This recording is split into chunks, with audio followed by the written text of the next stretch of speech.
Good evening, visitors. Welcome to the Australian War Memorial's Last Post ceremony. My name is Emily Hiles, and joining us today from the Royal Australian Air Force is Warrant Officer Jared Goff.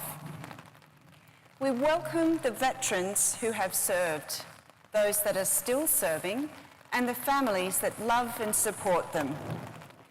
The live stream of this ceremony is made possible by the Returned and Services League of Australia and the RSL and Services Clubs Association. We welcome members who are watching the broadcast of this ceremony across Australia. During this evening's ceremony, wreaths will be laid at the base of the Pool of Reflection by visitors to the memorial. If you're able, please stand and join in singing the national anthem.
The Australian War Memorial was the vision of Charles Bean, Australia's First World War official historian.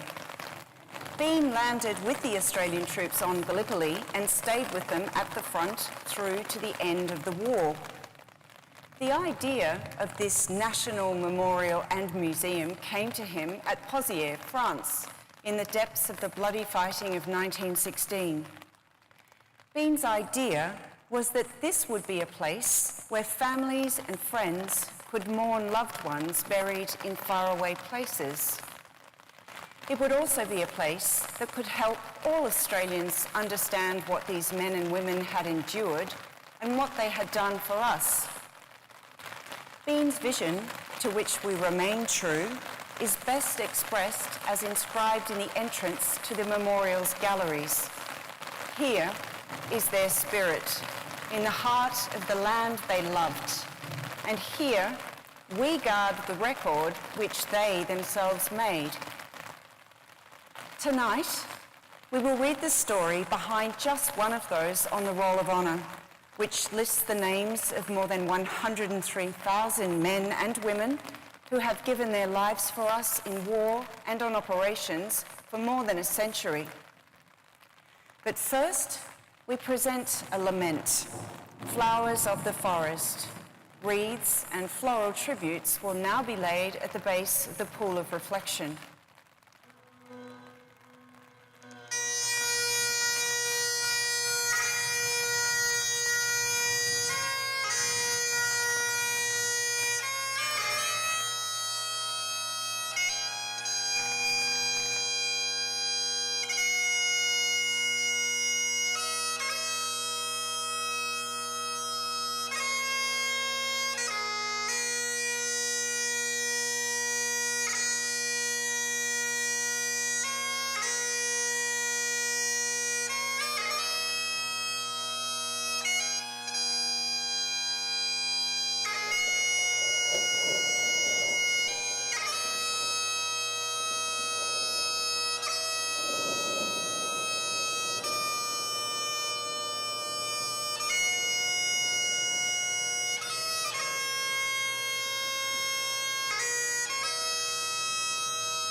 Today, we remember and pay tribute to Flying Officer Thomas Edward William Davis.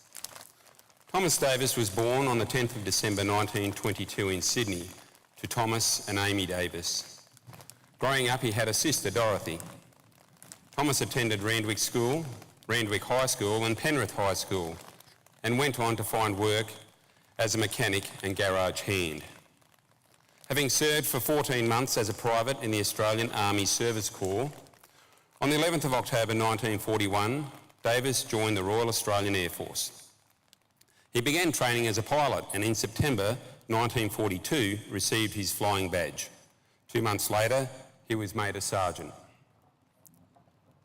Davis embarked for overseas service from Melbourne on the 6th of March 1943, arriving in the United Kingdom in April.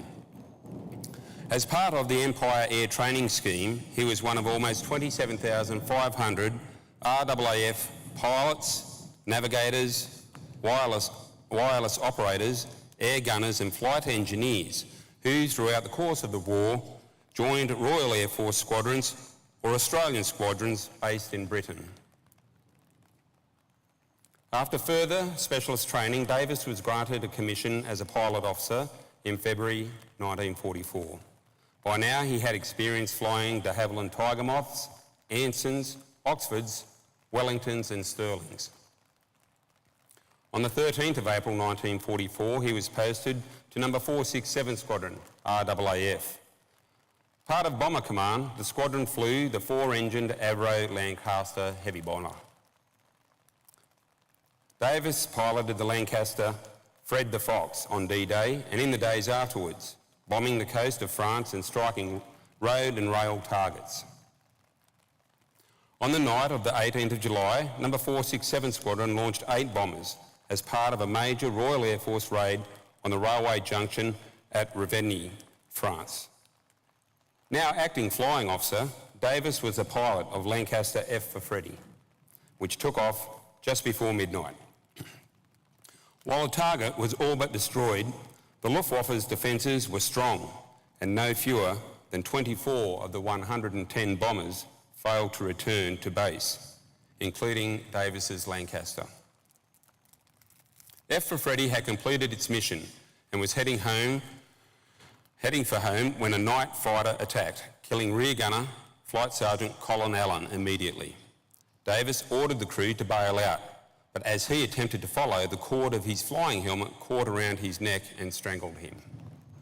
Also on board were Australians Pilot Officer Mark Edgerly, Flight Sergeant Lawrence McGowan and Sergeant Dennis Kelly, along with British Sergeant W.F. Marshall and Canadian Flying Officer Ernest Haddelsley.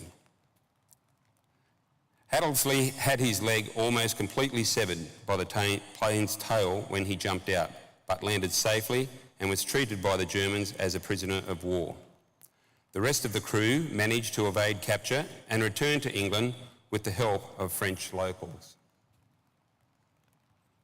After the war, the remains of Commonwealth servicemen buried in Europe were examined and identified where possible. Davis was found buried in the churchyard at the village of Les-Mouroux. He was interred there under the inscription, "Chap, a debt we will forever owe." Flying Officer Thomas Davis' name is listed on the Roll of Honour on my left, amongst almost 40,000 Australians who died while serving in the Second World War. A photograph of Thomas, alongside fellow airmen, is displayed today beside the pool of reflection. This is but one of the many stories of service and sacrifice told here at the Australian War Memorial. We now remember Flying Officer Thomas Edward William Davis and all those Australians who have given their lives in service of our nation. Please stand for the reading of the Ode and the sounding of the last post.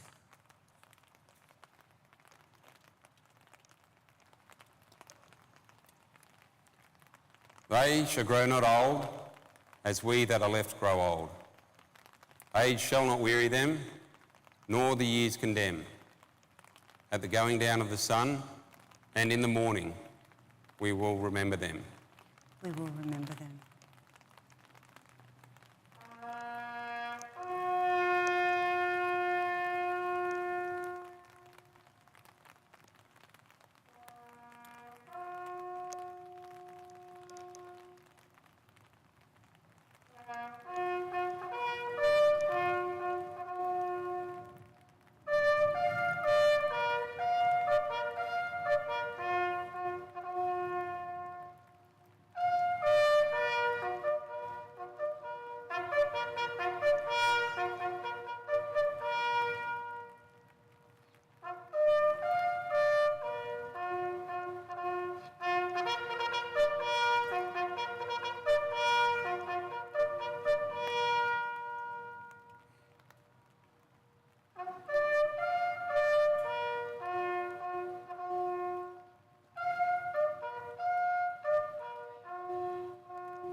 Lest we forget. Lest we forget.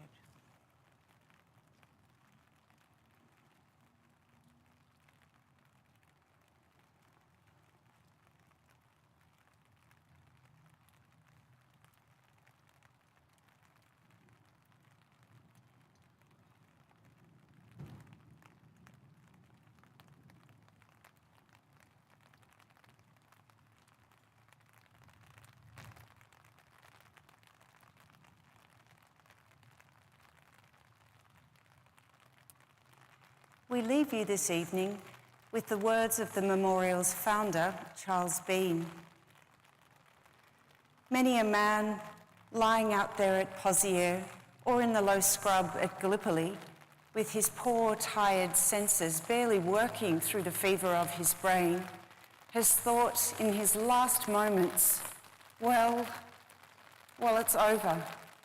But in Australia, they will be proud of this.